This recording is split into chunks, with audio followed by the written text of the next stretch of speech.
ओमज्ञानतिमिरान्धस्य ज्ञानाञ्जनशलाकया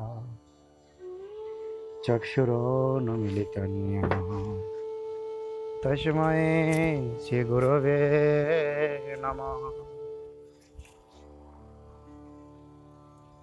वञ्चाकल्पतरुभ्यश्च कृपासिन्धुभ्येव च पतितानां पावनेभ्यो वैष्णवेभ्यो नमो नमः।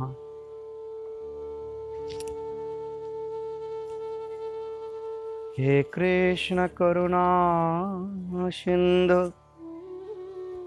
दीनबन्धु जगत्पते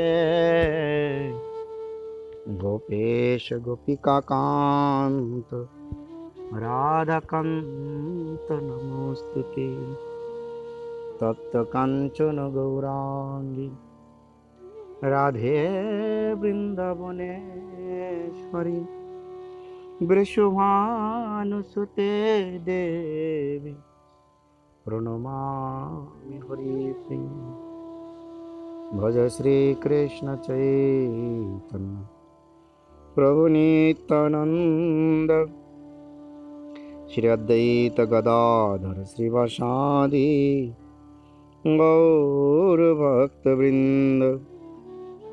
हरे कृष्ण कृष्ण कृष्ण हरे हरे, हरे राम राम राम हरे हरे।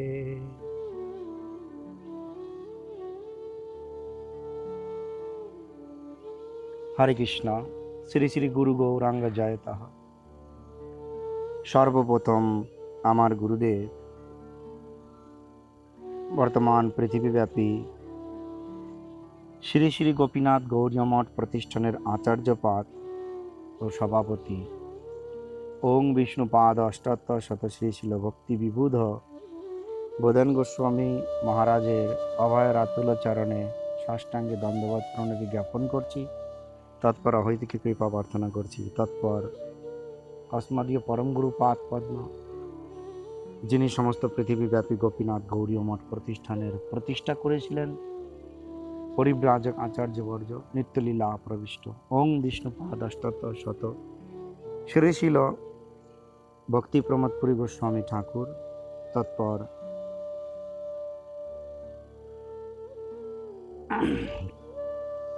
জগৎগুরু সপরিকর সপার্শ্বরত নিত্যলীলা প্রবিষ্ট শিল প্রভুপাদ ভক্তি সিদ্ধান্ত সরস্বতী গোস্বামী ঠাকুরের অভয় রাতুল চরণের সাষ্টাঙ্গ দণ্ডবত প্রণতি জ্ঞাপন করছি। তারপর হইতে কৃপা প্রার্থনা করছি। সমস্ত গুরুবর্গের চরণে এবং সমস্ত ভক্তের চরণেও দণ্ডবত প্রণতি জ্ঞাপন করছি। ভক্তের কৃপা বিনা ভক্ত মহিমা, ভগবানের মহিমা বর্ণন করা দুঃসাধ্য ব্যাপার। তাই আপনাদের অহৈতুকী কৃপা হলেই এই ভক্তিগ্রন্থ শ্রীমদ্ ভাগবত মহাপুরাণ আমি বর্ণন করতে সক্ষম হব। নানা মনির নানা মত, অনেক অনেক তাদের নিজেদের মতন করে ভাগবতের ব্যাখ্যা করেন, কিন্তু শাস্ত্রে বলেছেন মহাজন যেন গত সপন্থা, সর্বদা সেই পথকে অনুসরণ করো যে পথ মহাজনগণ দেখিয়েছে। আজ বিশেষ করে বাংলাদেশ বা যদি চলে যায় পাঞ্জাব, রাজস্থান, বিভিন্ন জায়গাতে বিভিন্ন উপায়ে কলিযুগে মহাপ্রভুর প্রায় 534 বছর আবির্ভাব দিবস অতিক্রম করার পরেও অনেক ভগবানের প্রাদুর্ভাব হয়েছে। প্রাদুর্ভাব শব্দে উৎপাতি বোঝায়। তারা নিজেদের মতন একটা মতকে উপস্থাপন করে সেটাকেই প্রাধান্য দিয়ে, সেটাই মনোগতভাবে সিদ্ধান্ত ঠিক করে, আর সেটাকেই পরম ধর্ম বলে চালিয়ে নিয়ে যাচ্ছে। তো শ্রীমদ্ ভাগবত মহাপুরাণের প্রথম স্কন্ধের প্রথম শ্লোক সম্পর্কে আমি যে ব্যাখ্যা শ্রীমদ্ ভাগবত কথা প্রথম পাঠে বলেছিলাম, আজ ওই প্রথম শ্লোক নিয়েই শিল ভক্তিবিনোদ ঠাকুরের ব্যাখ্যা নিয়ে আলোচনা করতে যাচ্ছি। ভাগবত ধর্ম আগেই বলা হয়েছে, সেখানে কোনো কপটতার স্থান নেই। কোনো ধর্ম ব্যবসায়ী যিনি ভগবানকে বিক্রি করেন, দেখুন, যে মেয়ে তার সতীত্ব বিক্রি করে তাকে বলা হয় বেশ্যা, আর যে লোক তার ভগবানকে বিক্রি করেন তাকেও বেশ্যের চেয়েও অধম বলা হয়। তাই ভাগবত ধর্ম বলছেন, ভাগবত ধর্ম কেমন নিরস্ত কুহুকম। এই কুহুকম শব্দের অর্থ কৈত। সমস্ত প্রকারের কপটতা ভাগবত ধর্ম দূর করে দেন। তাই সদা সাবধান। ভাগবত ধর্মকে আশ্রয় করে ভগবানের নাম মুখে করে কখনো কেউ যেন কোনো কপট বেশ ধারণ করে আমাদেরকে ঠকাতে না পারে। আসুন শ্রীল ভক্তিবিনোদ ঠাকুরের সম্পর্কে কি বলেছেন আমরা শুনি। পরপর আমরা শ্রীমদ্ ভাগবত কথার বর্ণন পর্যায়ক্রমে ইউটিউবে পোস্ট করব, আপনারা কৃপা করে শুনবেন, ভুল ত্রুটি হলে ক্ষমা করবেন, শিখাবেন। ভগবত অন্তরঙ্গা স্বরূপ শক্তির অনুপ্রকাশ স্থলী তটস্থা জীব শক্তি, আর ছায়া স্থলী বহিরঙ্গা শক্তি। ভগবানের শক্তি তিন প্রকার: অন্তরঙ্গা শক্তি, তটস্থা শক্তি ও বহিরঙ্গা শক্তি। এর তটস্থা শক্তি থেকে সমস্ত জীব, আমি আপনি, সমস্ত বৃক্ষ লতা আদি জীবজন্তু, জীব মানেই ভগবানের তটস্থা শক্তি থেকে উৎপত্তি হয়েছে। তট, তট এমন একটা জায়গা, নদীর পাড়ে জল নেই কিন্তু দলদলে মাটি, আবার শুকনোও নেই, ওই জায়গাটাকে তট বলা হয়। এই চতুর্দশ ভুবন, ভূর ভুব মোহ জন তপ সত্য, তো এইভাবে পার হলে যখন এই চতুর্দশ ভুবন শেষ হয়ে যায় তখন শুরু হয় বিরজা নদী। ওই বিরজা নদীর ও পারে বৈকুণ্ঠ ভগবত ধাম, আর এ পারে মায়ার জগৎ। তো এই চতুর্দশ ভুবনের মধ্যে নিচে 7 উপরে 7, আমরা উপরের প্রথম তলাতে ভূলোকে বাস করছি, মর্ত্যলোক বলা হয়। তো দেখুন, এই 14টা ভুবন ভগবানের বহিরঙ্গা শক্তি দিয়ে তৈরি। বহিরঙ্গা শক্তির আর এক নাম মায়া শক্তি। এখানে এই মায়া শক্তির প্রধান কার্য, যা সত্য না তাই সত্য বলে প্রতীয়মান হবে, আর এখানকার সমস্ত বস্তুই পরিবর্তনশীল, কিন্তু আমরা সেটাকেই আঁকড়ে ধরে বলি এটা আমার। পরিণাম দুঃখের, ছেড়ে যাবে, ছেড়ে গেলেই দুঃখ। যা আমাদের থেকে ছেড়ে দেয় তাই আমাদের দুঃখ দেয়, হোক টাকা, হোক পয়সা, হোক কোনো সম্পর্ক, হোক স্ত্রী পুত্র পিতা মাতা আদি আত্মীয় স্বজন, যে কোনো জিনিস। কিন্তু আমরা বুঝি না, আমরা বাস করছি ভগবানের বহিরঙ্গা শক্তির দ্বারা, মায়া শক্তির দ্বারা বানানো এই জড়জগতের মধ্যে। এর মধ্যে সকল বস্তুই পরিবর্তনশীল। তো এই চতুর্দশ ভুবন পার হওয়ার পর পরে বিরজা, যে সমুদ্র ভবসাগর, ওই বিরজার তট থেকে ওই তট অবস্থাতে জীবের সৃষ্টি হয়। তো জীব কি করবে? যদি সমুদ্র পার হয়, ও পারে গেলে ভগবত ধাম পাবে। আর জীব যদি ওই তট অবস্থা থেকে উঠে স্থলের দিকে আসেন, তাহলে এই জগতের মধ্যে পড়বে। তাহলে বিচার করুন।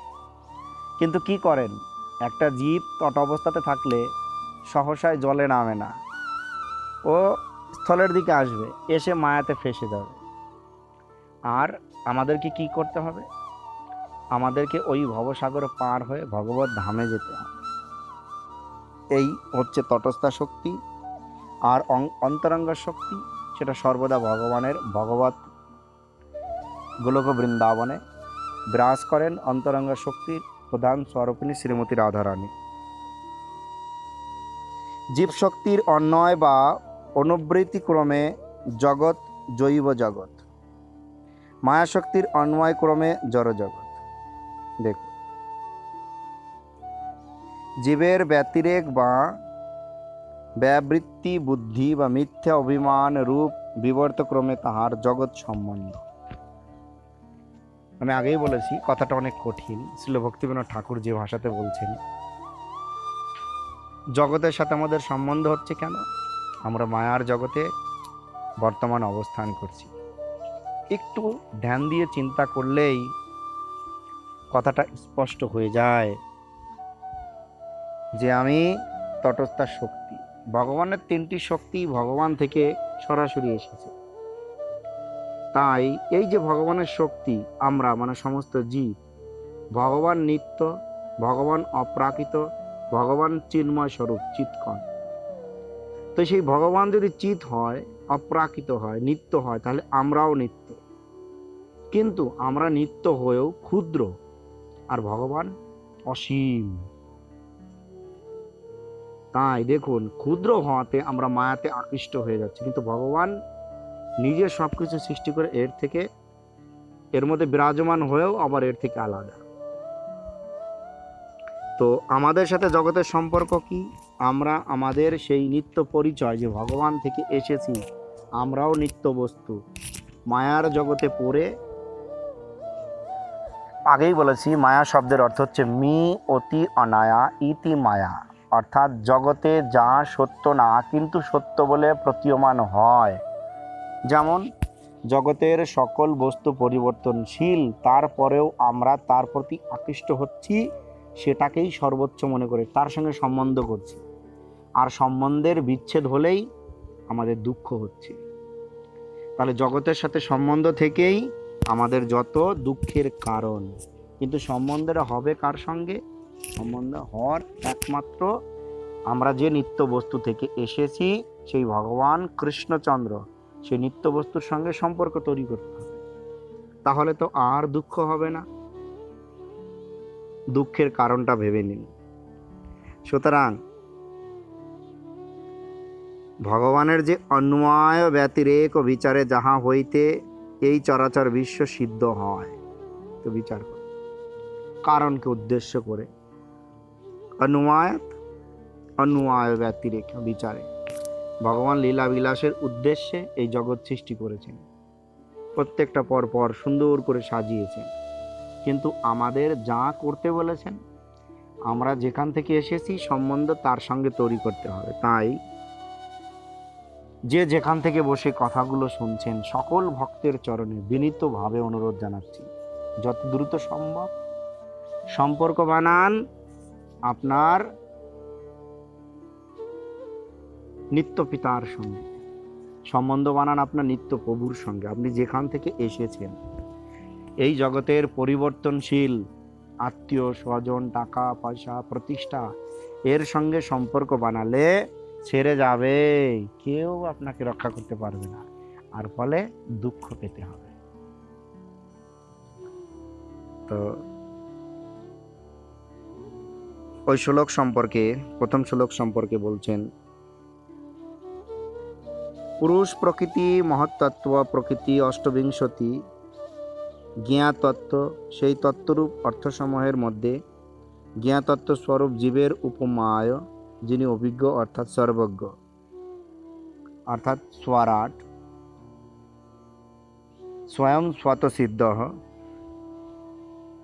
শব্দের যে ব্যাখ্যা, যিনি পূর্ণ শক্তি পরিসেবিত, স্বীয় স্বরূপ শক্তি বলে পূর্ণ স্বরাট, যিনি কৃপা করিয়া আদিকবি ব্রহ্মার হৃদয়ে পণ্ডিত জনের দুর্বোধ্য ও মোহজনক বিপুল বেদ বিস্তার করেন। দেখুন, আমি আগেই বলেছি ভগবান স্বরাট, অর্থাৎ ভগবান তার পূর্ণ শক্তি, ভগবান তার সৌন্দর্য, ভগবান তার ক্ষমতা প্রকাশের জন্য অন্য কোনো বস্তুর উপর নির্ভরশীল নয়। আর ভগবানের কখনো মৃত্যু হয় না, ভগবানের কখনো দাড়ি গোঁফ হয় না, ভগবান কখনো বুড়ো হয় না। কিন্তু আমরা একটু ভেবে দেখলে, যে সকল ব্যক্তিগুলো ভগবান বলে নিজেদের পরিচয় দেন, আর নাম ধরে বলতেও লজ্জা করে, অসংখ্য। বাংলাদেশ, কলকাতা, পাঞ্জাব, রাজস্থান, সারা ভারত, সারা পৃথিবীতে।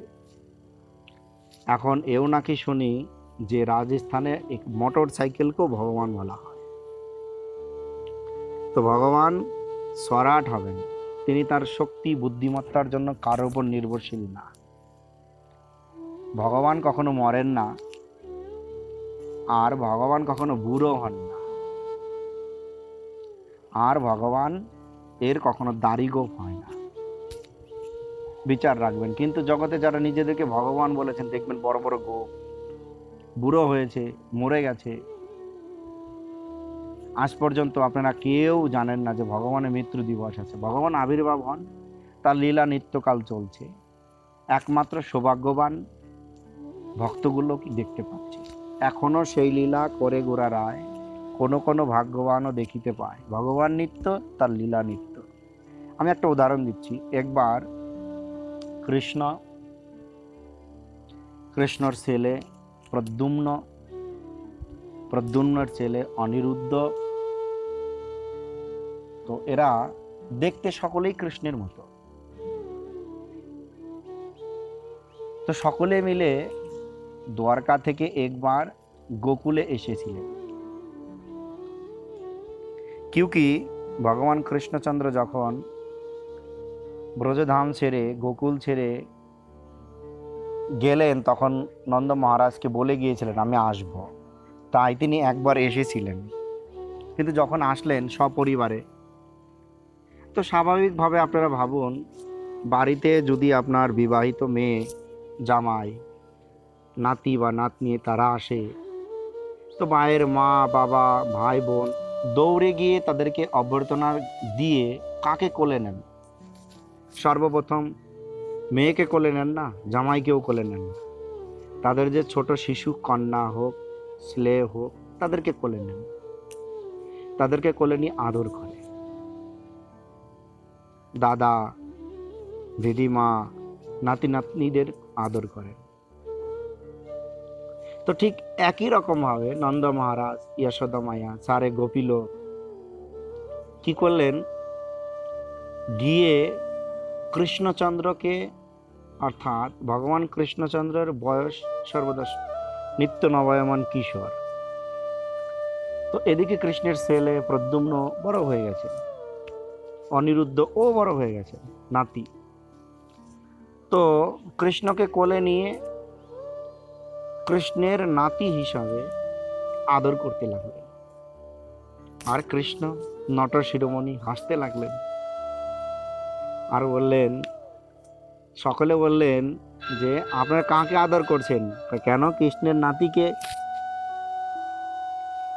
দেখুন, কৃষ্ণের নাতিকে আদর করছিলেন, কিন্তু ভগবানের কি মায়া, কৃষ্ণ যেমন ছোট ছোটই আছেন, কিন্তু নাতি বড় হয়ে গেছে, বয়স হয়ে গেছে। ভগবান নিত্য নবায়মান কিশোর, তিনি বুড়ো হন না। এখানে কৃষ্ণের এই লীলা থেকে বোঝায় ভগবান বুড়ো হয় না। পরবর্তীতে যখন জানলেন, তাই বলে তাই কৃষ্ণ যেমন তেমনই সর্বদা নিত্য নবায়মান কিশোর, নবকিশোর। গোপীগণ কখনো বড় হন না, তাদের নিত্য অপ্রাকৃত জগতে এক বয়স থাকে। তো এইভাবে কিন্তু আমাদের জগতে যে ভগবানগুলো বুড়ো হয়ে যায়, মরে যায়, মনে রাখতে হবে। তাই ভগবান স্বরাট, অর্থাৎ তিনি তার শক্তি, বুদ্ধি, ক্ষমতা জন্য কারো উপর নির্ভরশীল না, কিন্তু আমাদের জগতের এটার সঙ্গে মিলে নিতে হবে। তারপরে বলছেন ত্রিসর্গ, অর্থাৎ স্বর্গ অর্থাৎ তিন সৃষ্টি, তিন প্রকার: চিৎ স্বর্গ, জীব স্বর্গ ও জড় স্বর্গ। চিৎ স্বর্গের কথঞ্চিত দৃষ্টান্ত স্থল অগ্নি, তেজ পদার্থ, তেজ বারি মৃদম। ত্রিসর্গ এখানে যে বললেন, তো চিৎ অর্থে তেজ পদার্থ, আর জীব স্বর্গের কথা বললে এখানে বোঝানো হয় তরল। শীতলতা ক্রমে প্রস্তরবৎ কঠিন, উষ্ণতা ক্রমে তরল হয়। জীব, আর ভগবান স্থলীয় তদংশ কিরণ কণ স্বরূপ জীব। তিনি ভগবদ বহিষ্ম খণ্ডতাক্রমে বিবর্ত ধর্মের আশ্রয় মায়াবদ্ধ। এই কথাটার সহজ কথা হচ্ছে, নদী চলতে চলতে সেই নদী শুকিয়ে গেলে বা আবর্জনায় পরিপূর্ণ হলে সেই নদী যেমন সমুদ্রে গিয়ে মিলিত হতে পারে না, অর্থাৎ নদীর সত্তা কিন্তু তখনই শেষ হয়ে যায়, আর ওই নদীর কোনো দাম নেই। কিন্তু নদী চলতে চলতে প্রভাবিত হয়ে তার স্রোত ধারার ন্যায় যৌবন নিয়ে যদি সমুদ্রে মিলিত হতে পারে তাহলে তার সার্থকতা। তাই এখানে বলছেন যে জীব সত্তাতে তো আমরা ভগবান থেকে এসেছি, কিন্তু ভগবান থেকে যখনই আলাদা হয়ে যাব, খণ্ডিত অনুক্রমে বা খণ্ডিত ক্রমে যখন আলাদা হয়ে যাব তখন কি হবে, আমরা মায়াতে আবদ্ধ হয়ে যাব। আজ তাই হচ্ছে। আর তার জন্য কি হবে, আমাদের দুঃখের কারণ আপনা আপনি আসবে। জড়স্বর্গের কথঞ্চিত স্থল কি, মাটি, বিনিময় ক্রমে ঘট কুণ্ডলাদি, যাহার অচিন্ত শক্তি ক্রমে পরিণত হইয়া এই ত্রিস্বর্গ কোন কোন স্থলে বিনশ্বর হইলেও সত্যরূপে উদিত। মাটি সর্বদা পরিবর্তনশীল। মাটি দিয়ে আমরা কত কিছু বানাচ্ছি, মাটিকে মাখিয়ে জল দিয়ে যারা কারিগর তারা বিভিন্ন রকম আকার দিচ্ছে। তো ভগবান এই সংসারে প্রত্যেকটি জীবের বিভিন্ন রকম আকার দিয়েছে। বিচার করুন, আমার শরীরে যে উপাদান মুখ্য পঞ্চভূত, মাটি, জল, আগুন, বায়ু, আর কি আছে, তেজ, আগুন, তেজ আর আকাশ, এই পঞ্চপদ, কীর্তি, অপু, তেজ, মরুদ্ভব, পঞ্চ উপাদানে তো যার ফলে এই শরীরটা পেয়েছি সেটা সর্বদা পরিবর্তনশীল। তাই কোন কোন স্থলে বিনশ্বর হইলেও সত্যরূপে, এই জগতের মধ্যে যা কিছু আছে আমি বারবার বলছি সব পরিবর্তনশীল, কিন্তু তারপরেও সেটা আবার সত্য বলে মনে হচ্ছে। শক্তির কার্যে অনুগ্রহ করিয়াও যিনি স্বীয় ধাম অর্থাৎ স্বরূপে নিত্য পৃথক অপরিণত অপূর্ণ শক্তি যে ভগবান ভক্ত জীবের প্রেমাস্পদ, সেই পরম সত্য স্বরূপ গোলক ব্রজ ধামপতি শ্রীকৃষ্ণের চিদানন্দময় নামের স্মরণ কীর্তন রূপ গুণ লীলা ধ্যান সাধন দ্বারা আমাদের উপাসনা করতে হবে। উপাসনা করার লক্ষণও বলে দিলেন।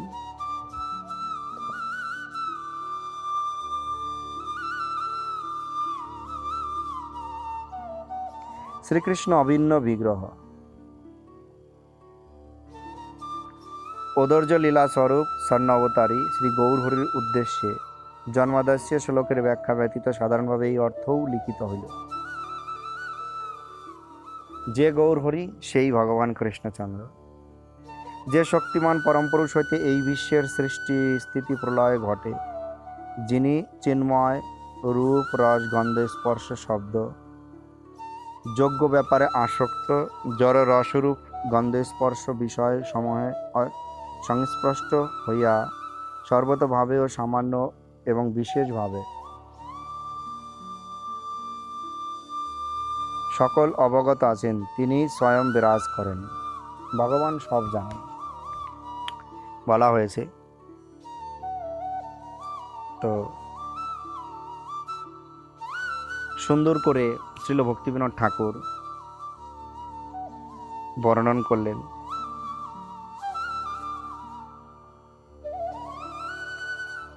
আর আজকের কথা আমি এখানেই বিশ্রাম দিচ্ছি।